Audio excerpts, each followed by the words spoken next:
Good game. I mean, a well-played ball game. Bit of a roller coaster ride, up and down. That's typically what we get in the postseason. They jumped out, and we were able to kind of hang in there and minimize a little bit. Right, there was a couple of twos they got early. I thought we should have won. Mason didn't feel that swinging bunt, but we're able to minimize. And that's been what we talked to our guys about. This team can hit. It's a home ballpark. They're comfortable. They're good.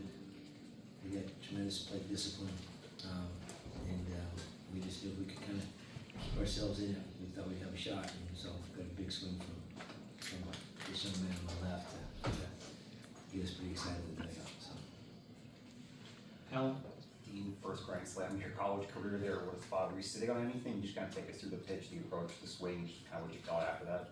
Yeah, I was sitting on the slider.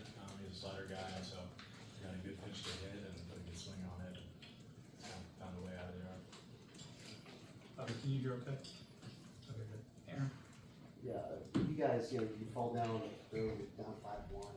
It seemed like there was no panic. I guess at this point in the season, you guys know who you are and thought you could come back. But what was the mood, and when did you start to feel it? I'd say it's, once we started to get, guys on base and started, the offense rolling, it was a big spot and landing with a big block, and that at bat before me. And then, the guy was throwing the slider, and so I was sitting on that pitch. We got some runs in, and the energy was high for the guy for sure. We knew we were going to win the ball game after that. Yeah, second round.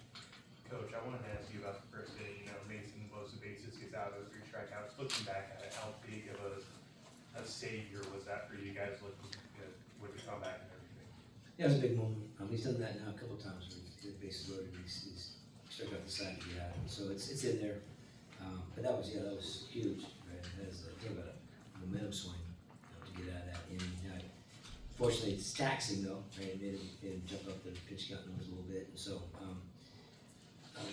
they had a good game plan against them. They weren't chasing down. You could see it. They went to school a little bit, and they were on this stuff pretty good. And typically, teams will chase it, break the ball down. They didn't. They were on the ball pretty good. They were taking some good swings and some fastballs up in the zone. But Mason did a good job. Just kind of scrapping his way through it, getting us, keep us in the game.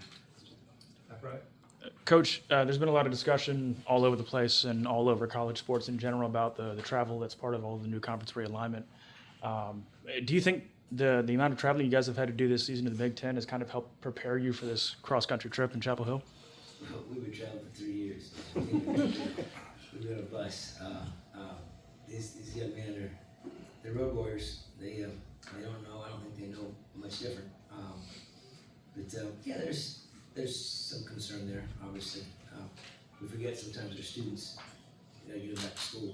That's why they came to see in the first place. And so, but yeah, it takes its toll.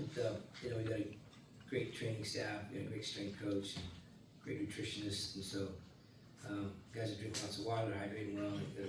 We feed them. These guys eat more than anybody you can imagine. So, no, I don't think at this point in the season it doesn't matter. We just want to play good baseball wherever we go. Thank you, Coach. Alan and Grace. Coach, what went into the decision to jump right to Andrew there, get those last 11 outs? What was working for him so well, and is he available again the rest of the series? We'll see. He's you've seen the job that he did over at College Station. It was a big moment. We needed that again today. We just felt like he's no strikes. He's unafraid. He attacks the strike zone, and so we felt like he was going to make the pitches. Made some defensive changes, and Walter made a couple of catches out on the field. Ground ball risky to don't play. So he's got everyone got a lot of confidence in him. He believes in himself, and his teammates believe in him. So we feel like let's just ride him out. Grace, then Tommy, then Herrell. UNC starter Ryan Lynch is a really fastball starter guy. What was you guys' approach? Fastball. Get on the fastball. Get the head out. He's got some good velo. Got some good high and left ride, and so we're just going to attack the fastball, and that's what we'll try to do there. Tommy.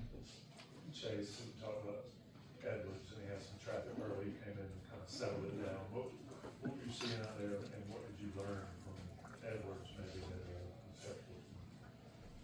I mean, Mason kind of didn't get ahead like he usually does today, and I'd say they kind of made him pay for that. You know, just come in, get ahead, bridge the gap, and wait for our offense to do what it's been doing this whole postseason, and just let them do their thing. Herrell? I'm assuming you're starting at Oval tomorrow. Any concerns with the number of pitches you threw last weekend and the number of pitches you threw Monday as to how much you can get from him?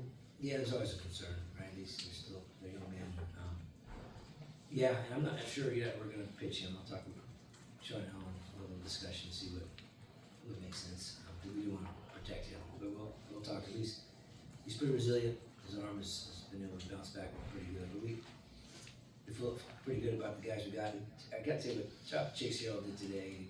Doug did College Station's 2 back-to-back outings have been tremendous for us, and we need to talk about bridging the gap. And so, and it's always Mason and Grant, which is great. They deserve all the recognition, but there's more guys down there that are doing it, and you're seeing that. We've seen it the past couple weekends. That's what it's going to take. We got ways to go. I know that curriculum is too well coached, too skilled. They'll be ready to play tomorrow. We got to work out. On the front, Aaron? Yeah, Coach, you talked about the approach that they put together against Mesa, but I'm curious about the plan you guys had against the bullpen weapons. You know you're gonna see those guys, you got them kind of all over them. Yeah, I see it up. I know they got some good action on the ball. We had to make sure that we, sometimes we get a little aggressive, anxious when we're chasing out of the zone. I think that was part of the key is learning how to take a ball, take ball forward, right? Like Carp said, Andrew Lynn taking the ball forward, getting to first base, and passing the baton. So that's been something we've talked about. But yeah, this bullpen is pretty good. They've been doing it pretty well for a long time. So we just got to get our pitch, be ready for it, right? But it's a lot of action, it's a lot of sync, right? And so we got a good scouting report. We put together a nice scouting report, so every new reliever comes in, we're able to kind of box it a little bit and see what you're ready to know what to expect. Anybody else? Alan, you good? Grace? Yes, I mean, we talked about momentum stuff with the grandson. Just what did you see and what was the I mean, once the ball got hit, everybody just started losing, and from that point on, it's just like we're winning this game. Like the vibes are amazing. Everybody in the dugout just knew it, and we just kept pulling the rope more and more. Very good. Okay, gentlemen, thank you very much. Congratulations.